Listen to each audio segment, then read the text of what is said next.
everyone. Woo. Hi. How is everyone? It is Wednesday. It's Wednesday. It's the day after the premiere of the first episode of Teen Mom OG. Wow, that was like kind of boring, you guys. I don't even know how to explain that. So I was watching it, like waiting for something to happen. Nothing really happened, except when we started the episode, it was really weird. So I'll start from the beginning. The episode was called Decisions. And I'll tell you something. I didn't see any real decisions being made on this episode at all. In fact, I just saw a lot of people like talking and doing not a whole lot of anything. So like it kind of starts out with like Amber's like, you know, it starts out in like October, and it has her like going to her plea hearing, and then it has like, you know, all the stuff that she's working on and blah, blah, blah, blah. And then it has like part of that conversation that they teased last week with her sitting down with Gary and talking about how she feels about things and her sort of mistakes and the regrets she has. But then it rewinds.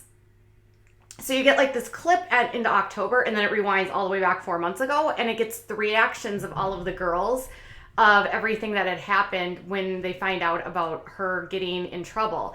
And it's just really, really bizarre because so it basically, I already told you about what happened in the conversation with her and Gary. She basically says like she wished she would have left that night. She can't believe that happened. You know, people like her can only take so much, blah, blah, blah, blah, blah, blah.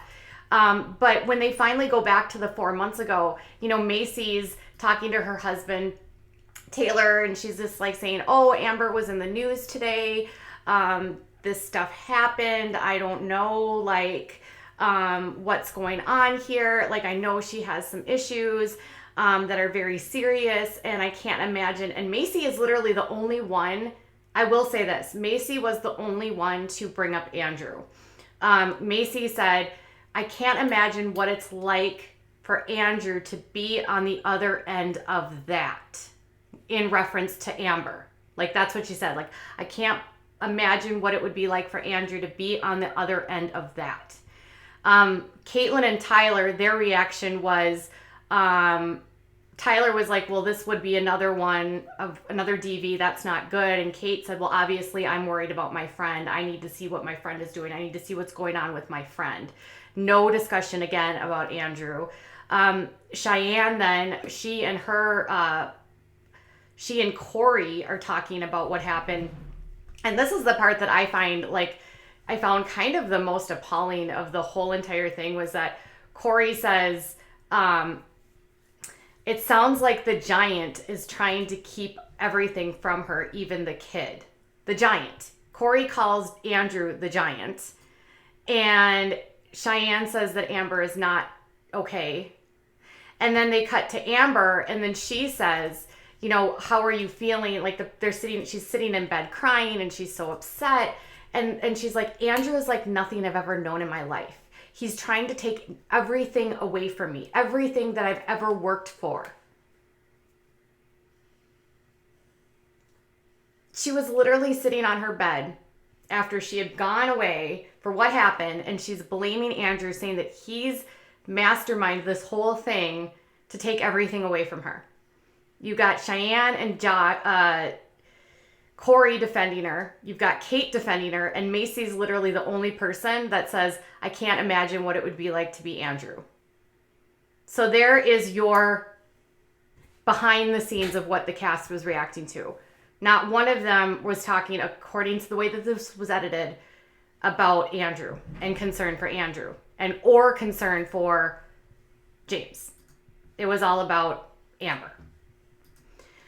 And Amber blames him, calling him like a mastermind.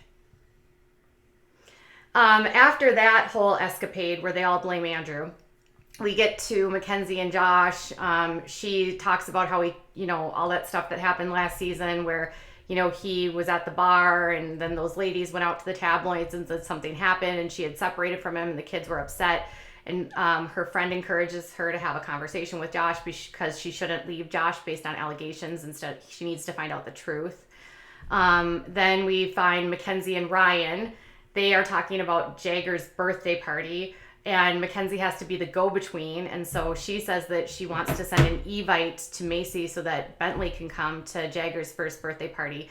And then it goes to Maci, who says that they can't go to the party because she didn't find out about this until like a week before it was supposed to go, and they'd already planned this vacation, and she's going to see her aunt in Louisiana. And so had she known ahead of time, she wouldn't have planned that trip, and she would have made sure that Bentley was going to be there. But my question to Maci is, you know when Jagger's birthday is, so then why would you plan a trip? You would have to assume that there was going to be a birthday party. She still planned a trip around the same time of Jagger's birthday. So as much as Maci wants to play this off like she didn't know, I don't believe that. So that was one thing I don't agree with Maci. Catelynn and Tyler, they get a surprise and they're going to go to Maui. Kate surprises him. She says, we're going to go to Maui. Yay! And then Tyler's all super excited. Then we go back to Cheyenne. She's going to go to, she says that Matt is moving to LA, her boyfriend. And she says that she tells like her family that Matt's going to move in with roommates. And that, you know, that's what they're going to do because, you know, she's not ready necessarily to live with him. But then when Matt actually arrives in LA, he's like, oh yeah, my roommate situation kind of fell through. So I was thinking maybe we could live together. He literally shows up expecting to move in with Cheyenne. He doesn't have any living situation at all. That's not really good planning. Might be one of the reasons why this couple did not make it to the end. If you have followed any of the spoilers, these two did already break up. And he asks to move in, and she basically says, I don't think so. Back to Maci. She says she plans a vacation, and they're at Ryan's house. And so this is where it's like so evident that Jen is such an enabler for him, because Jen's like, well, it's really too bad that Maci couldn't be there for Jagger's first birthday party, or that Bentley can't be there. And then Ryan's like, yeah, Maci's always like that. Yeah. And like Ryan blames Maci, which by the way, yeah, like she did plan this trip around Jagger's birthday. But if that's when she got the invitation, you can't fully blame Maci. I mean, you got to give her some slack. Like, it's kind of annoying, but I can kind of see it. Like, she can't stop what she's doing. But then Ryan's like, she's never going to change. And then Larry is literally the only voice of reason, saying that maybe Ryan and his lack of communication with Maci leads to some of these issues that he blames her for, and that perhaps when the RO or the order is lifted, that they could probably work on things and do better and with their communication. And Ryan's like, it won't matter. No, Maci's never going to change. And Larry's just like, well, if you get to a point where she doesn't change, you have to do everything to try. You have to at least try. Thank you, Larry. And P.S., why are we blaming Maci? She's been the one that's been like raising and taking care of your child and making sure that he is a good kid. Ryan? Well, you've been effing around, Ryan. All right. Back to Amber in Indiana. Amber is sitting on her couch. She's crying. She doesn't know. She's going over to, actually, she's not sitting on her couch. She actually got into her car and she drove over to Gary's house. And she is talking to them about whether or not she's going to go to Leah's first day of school. And she's sitting on the couch and Gary's sitting there. And she says that she doesn't want to bring Leah to school because of all the press that's out there about her. She doesn't want to embarrass her daughter. She says that her character has been trashed in the media, and that it'll be way too embarrassing for her to go to school with Leah. And Gary tells her that she has to do this for Leah because she's never missed one of Leah's first days of school, and she has to be able to like set that aside for her. And then Amber says that, and then Gary says, Leah is in tune with reality. She knows what's going on. You need to be able to do this for her. And then Amber's like, but every time I see Leah, I think about James, so it just hurts so much. Imagine being Leah and your mom is on camera and she's saying that she can't handle seeing you because she can't see her son. who it's her fault that she can't see. Imagine that. Imagine that. So she's crying. Gary's trying to be the voice of reason. And then we cut back to Cheyenne. Matt wants to go look at places with her. She doesn't know. They ask Ryder, and she's talking to her sister and her mom. And she's like, Ryder, like, what should we do? And Ryder goes, let it go. You know, like from Frozen. And so they're all like, yeah, Ryder, let it go. So Ryan's like, Ryder doesn't want to live with Matt. Cheyenne says she doesn't want to start out a relationship where she's like moving in with someone to basically be a roommate. She said that's not how you should start moving in. I agree. Like, if you're going to move in with each other, it shouldn't be out of convenience. It should be because you want to live together, because you know each other, because you know that your relationship is moving in a direction. I've so been in that place where I've lived with a guy back in the day where we just did it out of convenience. It doesn't solve anything. It doesn't make the relationship more solid. You have to have the same goals. If it's like, you have to live together because you want to, not because you have to. Then back to Mackenzie. She confronts the personality-less Josh about what happened in Texas. And Josh says, I went to a bar and I was very inappropriate with a woman. Because she flat out asks him, like, did you do the hokey pokey with that girl? And he won't say that he did the hokey pokey, but he's like, I was very inappropriate with that girl, and we just need to work on ourselves. And I'm so lost, but I'm gonna do everything I can to make it up to you. He didn't really sound very convincing. Poor Mackenzie is just sitting there like, you literally just admitted to what you did, and I'm just sitting here like, he's all, we're gonna make this work. Ugh, seriously. All right, then back to Tyler and Kate. They fly to Maui. It's their first trip since having Veda. They haven't had a trip alone at all without the kids since they had Veda less than a year ago. To which I thought, I haven't had a vacation alone with my husband in more than 7 years. Nope. These teen moms, they literally think they're so entitled. Like, I know some people have a little bit more flexibility in their lives than me, but I have not had even a weekend away with my husband in 7 years, since my son was born. And she's all, we just haven't had any time together since Veda was born. We haven't gone on a trip together since Veda was born. This is teen mom problems. Anyways, they learned to surf. They talk about, how they've had the worst couple years. And, Tyler's like, well, why did you plan this whole thing for us? And Kate's like, well, after the last year we had, I really knew that I needed to do this for us, because, I knew that, after I went away to treatment that third time, it really upset you, but I needed to work on that and get better. And Tyler's like, yeah, I was really mad at you for going away for a third time. He was mad at her for getting help for her mental health. Q, why does everyone like Tyler? Who says that? Anyways, Kate tells him, well, I was upset with you that you decided to leave when I was pregnant. And we just deserved this trip. So nothing actually got resolved. They just sat there and talked about how they were both mad at each other. They were drinking some drinks, and that was it.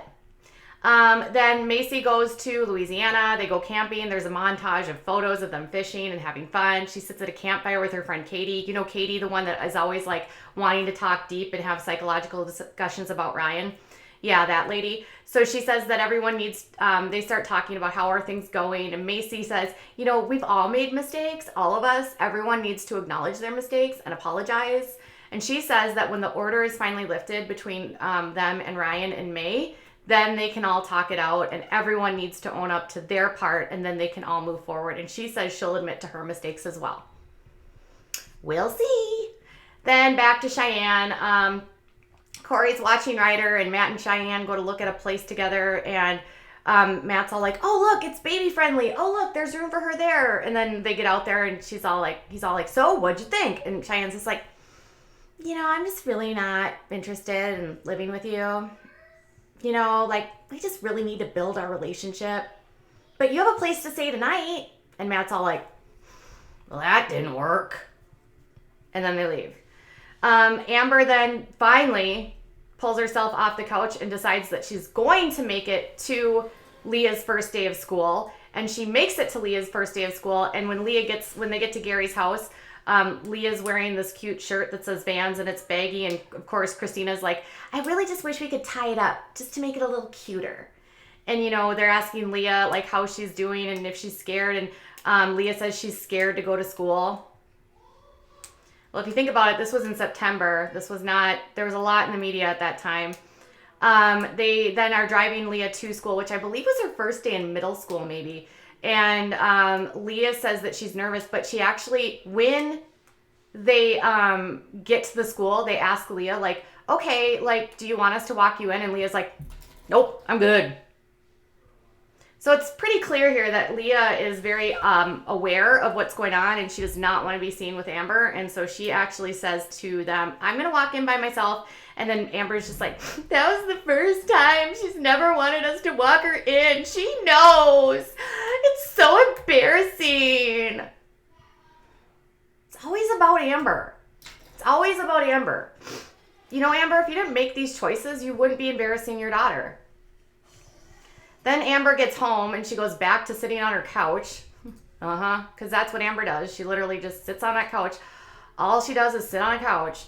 And David, the producer's like, are you glad you went to her first date? And Amber's like, Leah knows what's up. Leah was anxious and nervous. And she didn't seem excited about going to school. And I didn't want to ruin anything.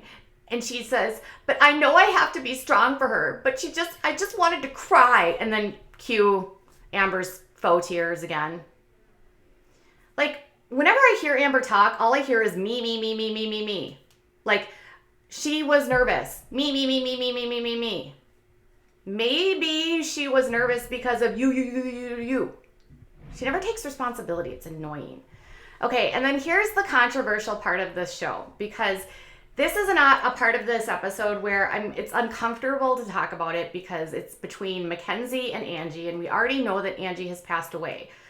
But this conversation is not, I believe, really good advice that Angie gave Mackenzie. And I think the advice she gave Mackenzie is very poor given what Josh literally admitted to doing and what Angie said to her. I'm just going to make that caveat because obviously Angie is like not here anymore and can't defend herself. And this is how it's edited. So I don't know if they left things out, but this is what the show portrayed, okay? So Mackenzie is sitting down and talking to her mom about Josh, about what she's gone through, what she's been through, and how Josh admits to what he did. And Angie wants Mackenzie to restore her marriage. And she literally asks Mackenzie, what could you have done differently? What was your role in him? Were you talking to him mad? Were you mad at him all the time? Were you doing things to him that would have caused him to do this? And it's like she's blaming Mackenzie, like you didn't do enough and that's why he strayed, right? And Mackenzie gets really defensive and she's like, Josh hasn't done anything. I'm the reason we have income in this family. I'm the reason this house stays together. I'm the reason that everything's going on. I'm the reason like this family has come together. She said, I should have actually left him when Gannon was a baby. And Angie's like, do you know how many times you have said I in that statement? Too many young couples get divorced over stuff like this, and I want to protect my grandkids. And Mackenzie's like, I am so sick and tired of women being held responsible for men making bad decisions. I didn't do anything wrong for him to make that choice. And I'm like kind of glad that she stood up for him, but I was thinking like Angie is a very religious person and maybe just doesn't believe in divorce, and there's a lot of underlying like guilt that is put on women when men act out because it's never the man's fault. And so in this specific situation, I was like, I can't believe this is the advice. She's going to her mother, and her mother is telling her, what did you do wrong? Nothing, Mackenzie, nothing. No matter what you have done, Mackenzie, when you made that vow to Josh, he did not have to do it, and it's not your fault, Mackenzie. I'm telling you this. You'll probably not watch this, but it is not your fault for what happened to you, no matter what. I don't know if that was like a typical reaction for Angie. Obviously, she's gone. I'm glad that Mackenzie stood up for her. And I think there's going to be a lot of really uncomfortable moments like this where we hear these kinds of these conversations, and it's just going to be like, oh, she can't defend herself. She can't defend herself. But I mean, I can see where she'd want to work through it, but Josh literally told her he cheated on her. And Mackenzie said that that's not something that she can restore. Okay, back to Kate and Tyler. They go to Maui, and then she's got a surprise commitment ceremony. She puts a blindfold on him, drives him on a golf cart, takes her to the beach. There's this lady holding a book and is like, we're going to have a recommitment ceremony. And Tyler's like, yay. And then they cut to like all the crappy things that Tyler has said about her and all the crappy things that she has said about him. And then they recommit. Like they did a montage of all the stuff they've said about each other that was awful. And I'm watching it and I'm like, oh my God, Tyler was so mean to her. Kate, why are you still with this guy? Ugh. Okay. And that was the end. Cut to the end. So they get recommitted and everything's fine. After MTV reminds you what happened. And then someone says, did I watch the show? Yes, I watched the show. All right. Anyways, so that was the end of the episode. That was it. All right. So given everything, the next, like the season premiere, or like this season on Teen Mom, they have Amber actually talking about the audio. So the audio that was released on this channel will be discussed on the show, which likely means there'll be a spike in people wanting to hear the audio. I'm expecting that will happen. So we'll see how that, I'm interested to see how they're going to even address this audio and how, if they're going to have cast members. And the sneak peek says that she was embarrassed when she heard the audio. I don't know, embarrassed because you got caught? I don't know. I can't understand the reaction. Anyways, then there is apparently going to be Maci thinking that Ryan isn't sober. I told you yesterday there's something going on. Mackenzie's acting weird on social media. Yesterday after the show aired, she talked about putting people out of her life that weren't good for her. And they asked if she was social distancing, and she said in more ways than one, you don't even know. So something's going on with Mackenzie. I don't know if she's social distancing from Ryan or not. And then there's going to be, I don't even know, Kate and something and Tyler or something doing something. They're probably just doing something stupid or something ridiculous. And then Cheyenne and Matt probably doing something. And Mackenzie and Josh probably doing something. I mean, the storylines are pretty boring. So if you missed this episode, if you missed the show, you really didn't miss a lot. But I hope you enjoyed this recap. We'll be back next week with the recap for the next one will be something about every day. Mothering every day or something. I don't even know. But tell me what your thoughts are. Are you surprised that Amber was just like, it's all about me. It's all about me. Andrew's a really bad guy. Blah, blah, blah, blah, blah. I just want to say thank you, Maci, for being the only cast member that literally said, I can't imagine how hard this would be for Andrew. Thank you, Maci. All right, you guys, I'll be back next week with a recap on this one, but I'll be back this morning with more. Bye, guys.